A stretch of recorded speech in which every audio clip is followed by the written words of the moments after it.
The world happens in post. It used to be we'll fix it in post. Now it's we're making it in post. Exactly. Yeah. My position is make things betterer guy. I'll make you feel better.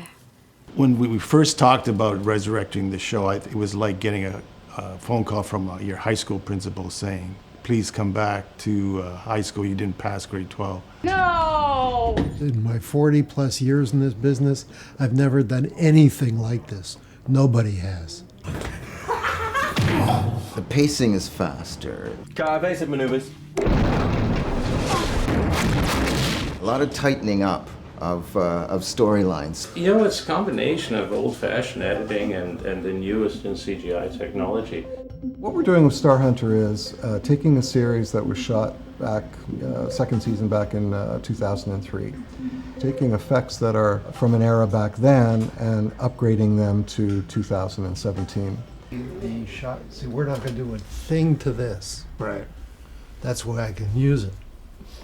So you took that I out. took out the planet. I kept this in where he disappears. Right. The beautiful thing about getting to clean up some work that you did 15 years ago, you get reaction from audience. And if there's a question about the story or maybe a lag in the episode, the writers now have an opportunity to refine that, to fix it. So the writers are working with the editors to actually maintain a certain pacing, and that brings up the quality and the viewing experience so much more than what it was originally. And it's all built around that family created in season 1. What surprised me about the process was how much I enjoyed the actual working with editors and shaping each episode into a much crisper and more dynamic format.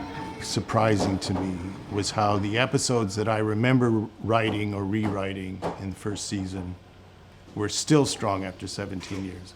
And what made them strong was the human drama, family drama. It's sweet that you feel you have to keep motivating me. Really very sweet, actually. My name is Jeff, and I'm one of 4 editors on Starhunter, the creator's cut. You want to come in and play? Baby. What the hell are you doing, girl? The original editors for season 2, I think their mandate was to stretch, whereas my mandate is to shrink. So somewhere in the middle, I think we're going to find the Goldilocks cut of these episodes. Yeah! Dr. Zalon, good of you to join us.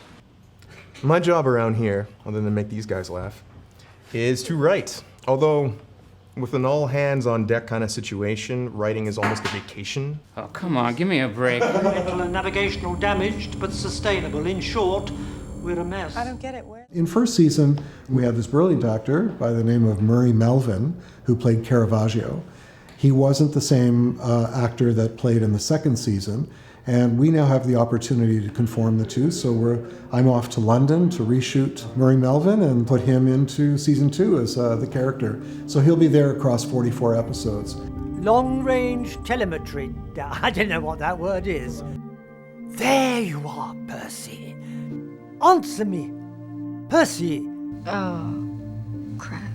And I'm Connor Fitzgerald. I'm the producer's assistant. So my main role is to try to keep the producers in line. So I also set the dress code for the office, try to keep the place a little classy.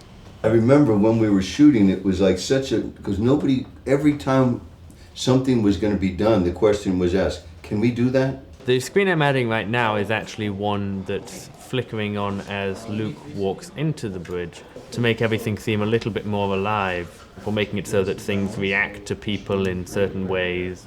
The galley is often is the sort of symbolic heart, like any family in the 20th century would. They solve the problems around the kitchen table. I think I've been watching too much Dick Van Dyke Show recently. Everyone's working towards one vision, but we all have slightly different aspects to bring to it. Noel is very good at organizing all the different thoughts that come out of the creative heads, especially Phil. So when we've got things such as Phil saying that we need to make something a ghost ship, or we need to make something a bit more alive in the background, I've got Noel to translate it for me and figure out how we're getting things to work, and then I put it into production. See the seeds somewhere else. Picture them in your mind and put them somewhere else. You understand? You don't have to share. What? Sci-fi aficionados tend to be a little bit more discerning when it comes to effects. They want to know that we've put the effort out there, and now we have. And this is all setting up the stage for season 3. And then when it gets to Mercury, it's like dying down. It's cooler.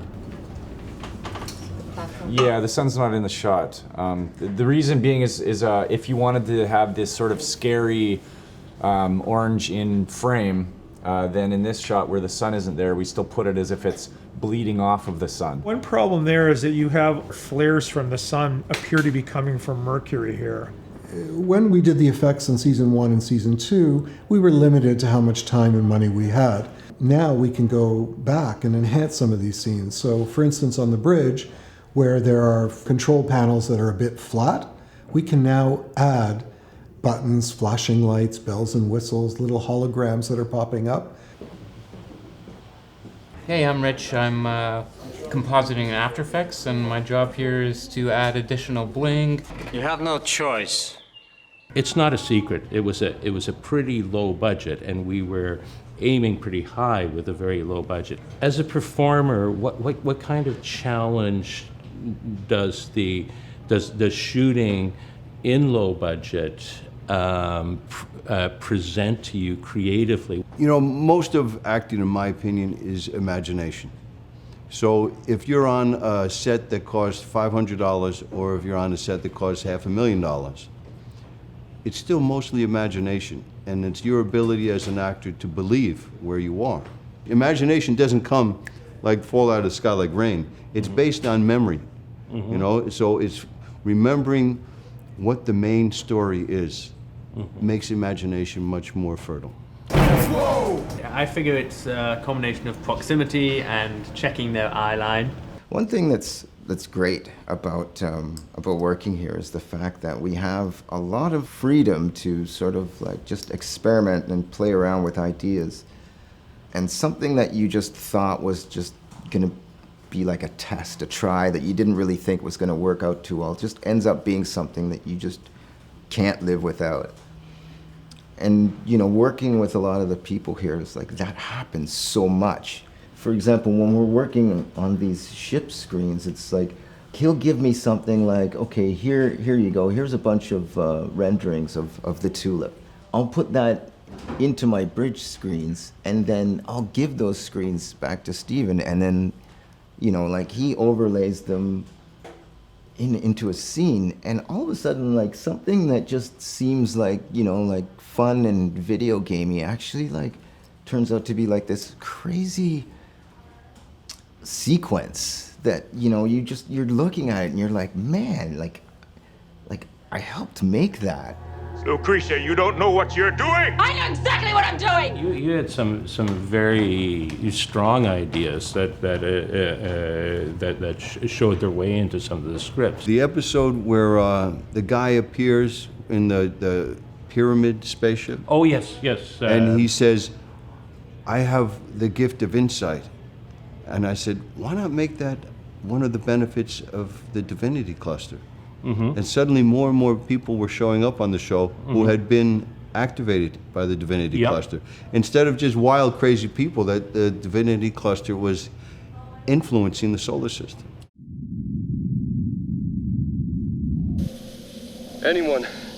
Is anyone receiving this transmission? On the surface of Mercury, we want to have a more of a look that emphasizes the heat that the actors are experiencing when they're going through this part of the story. Mercury Correctional 1, come in, please. Just leave it. It's faster this way. No, listen to me. Most of the time when I'm color correcting on a lot of these shows, it's color matching, setting sort of a mood, and also just emphasizing different parts of the story. We wanted to get a more rustier look to the ship, And if you look at the original footage, it had a more flatter, grayer look to it. So we've kind of just been working to enhance that rustiness, that patina of the ship.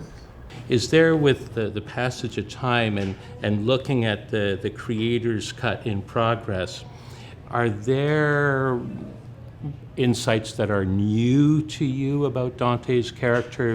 When we shot Starhunter in 2000, Dante was, I was really, as an actor, I was thinking more about what is it gonna be like being a bounty hunter at this point in history with this spaceship like this, in this closed environment. And that was my preoccupation. What kind of bad guys are there gonna be out there? What will be their crimes? What will be involved in capturing them? Yeah. And now, 16 years later, he's more concerned with Percy, with humanity, than his individual drives. Like, there was a lot of revenge in Dante in 2000. I want to get those guys who killed my wife, kidnapped my son. I want to get the bad guys that are doing this. But now, it seems like the Orchard is going to be actually the supervillain of season 3, certainly.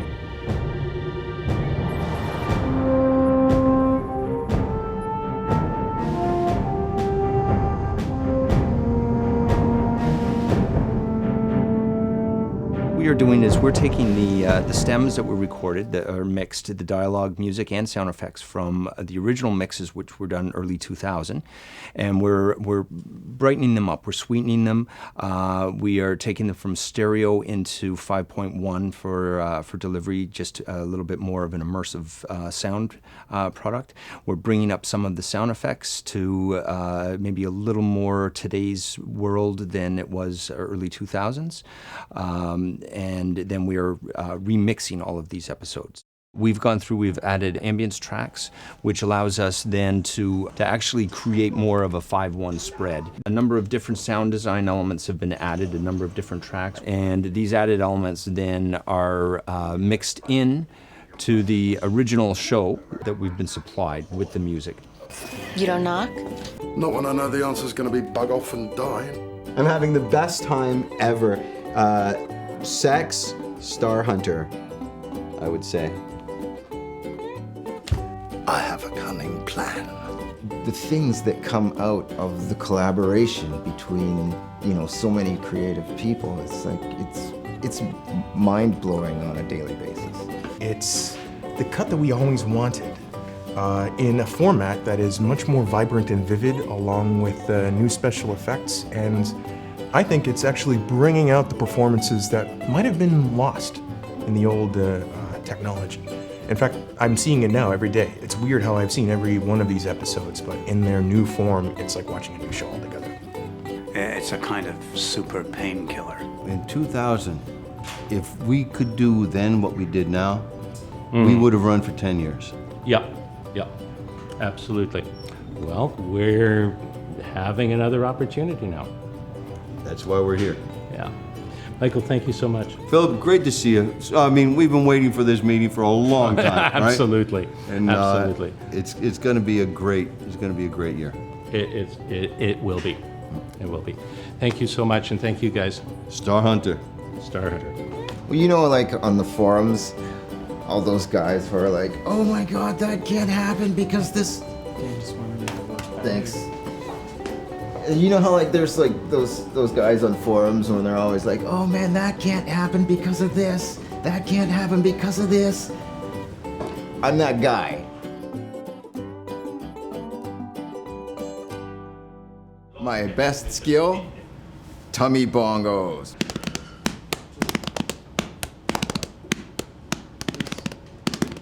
If this is some kind of raider joke, I'm not amused.